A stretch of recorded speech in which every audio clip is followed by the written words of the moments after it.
You need 2 to 3 pounds of your home.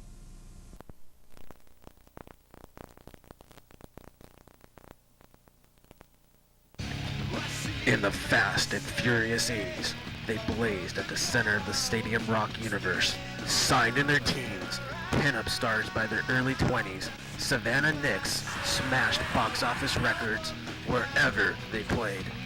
But nothing could prepare them for what would happen next. Tonight, we will cover the legacy of one of the most triumphant rock bands in history.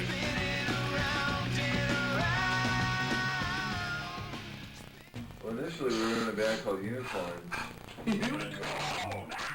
And me and Brian were in the theater seeing Ghostbusters one night. And we saw this guy obviously tripping on acid at the marshmallow scene in the movie, ran up and started to lick the screen. That turned out to be Joe. And then Mike came in the picture later on. We met him in a methadone clinic. Well, basically we just weren't happy with what was going on. Rock and roll for the longest time was boring.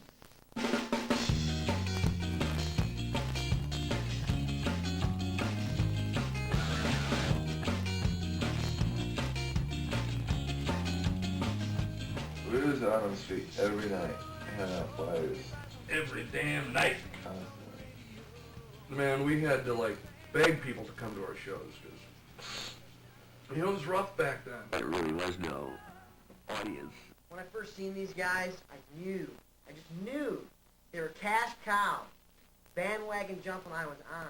A breath of fresh air for someone to be doing something acceptable, but yet so different. I was shocked. He was so good, so young. The great instrumental genius of rock and roll. His guitar playing, it spoke of some deep ecstasy that could be had, you know? Well, it's kind of a weird thing to talk about, but when I was 13, I was circumcised, and the doctor over-circumcised me, creating some problem.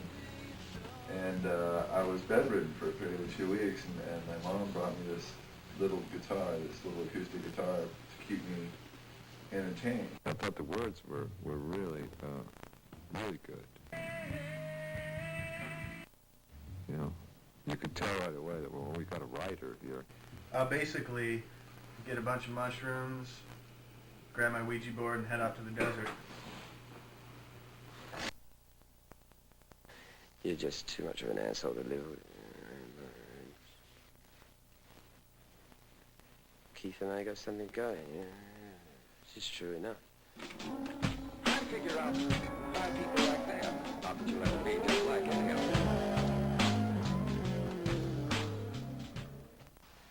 Well, dude, I remember when we were recording our first album, and the record company gave us like 130 grand or something to do it, and dude, like in the first week, I think we spent like 120 grand just on coke, you know?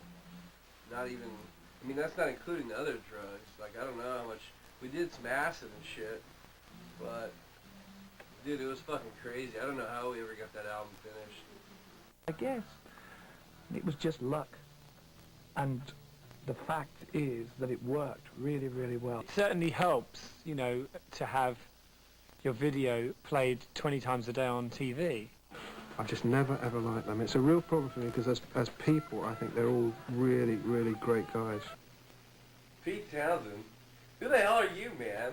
What have you done, man? We are Savannah Nix, brother.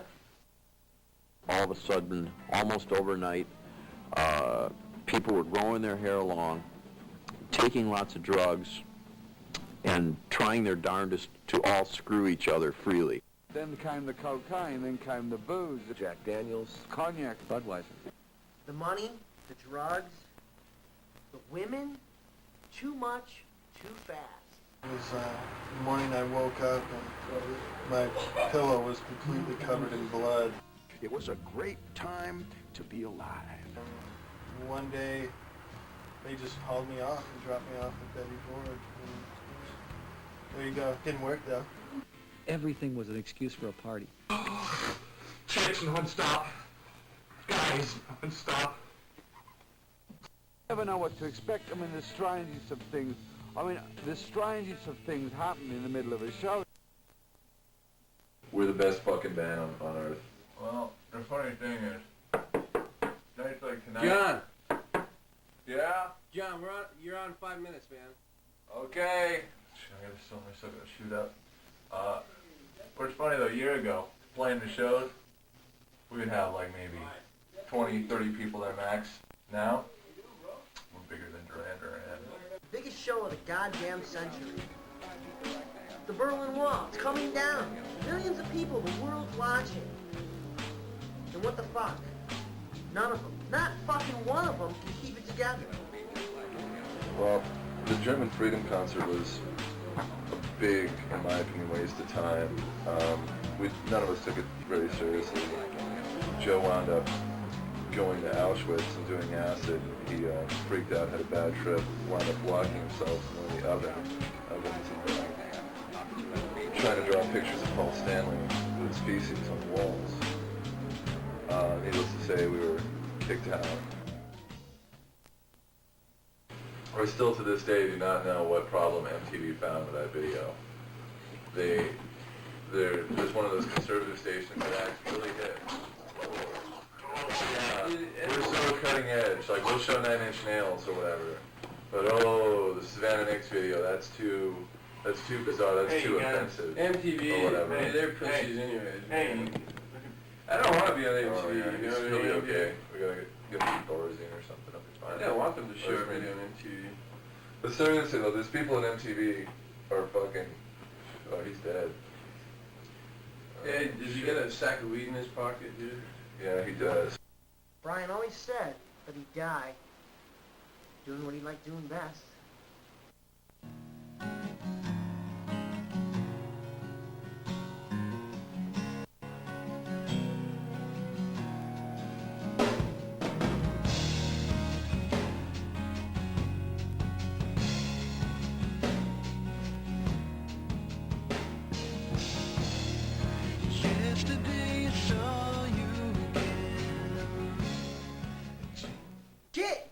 I mean, I got a lifestyle here to maintain. I have bills, priorities. The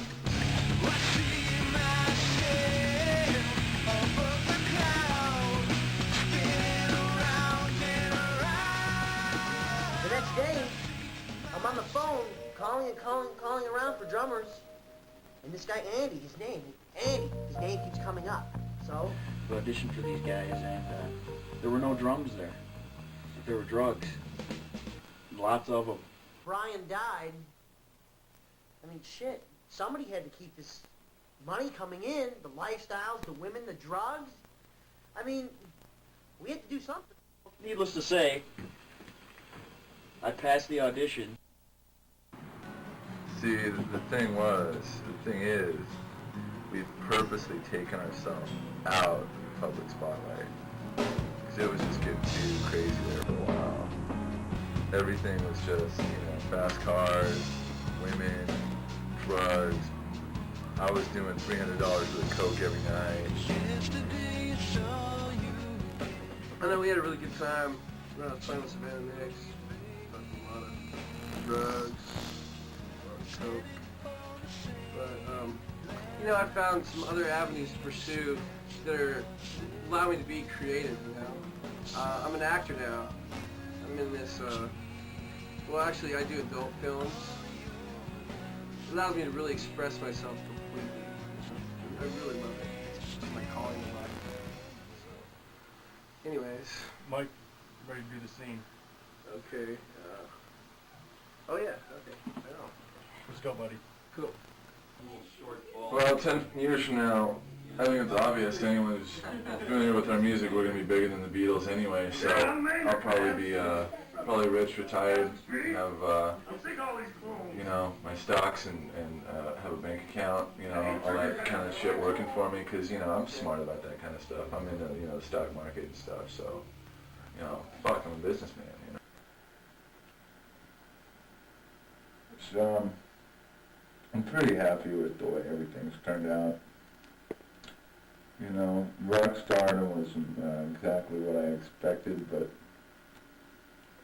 I had a pretty good time with it, and I know the other guys did, and I know Brian Brian's looking down on us right now. I'm sure he's very proud of what we've accomplished too. And, you know, I mean, Joe's doing pretty good too these days. He's got a business. He's in the recycling business. He just got his own cart and goes and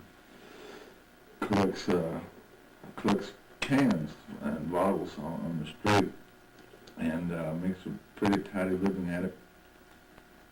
Mike and I don't really speak too much, but I hear he's into the acting thing nowadays.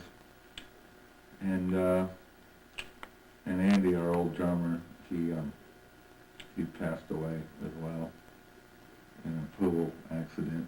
He drowned.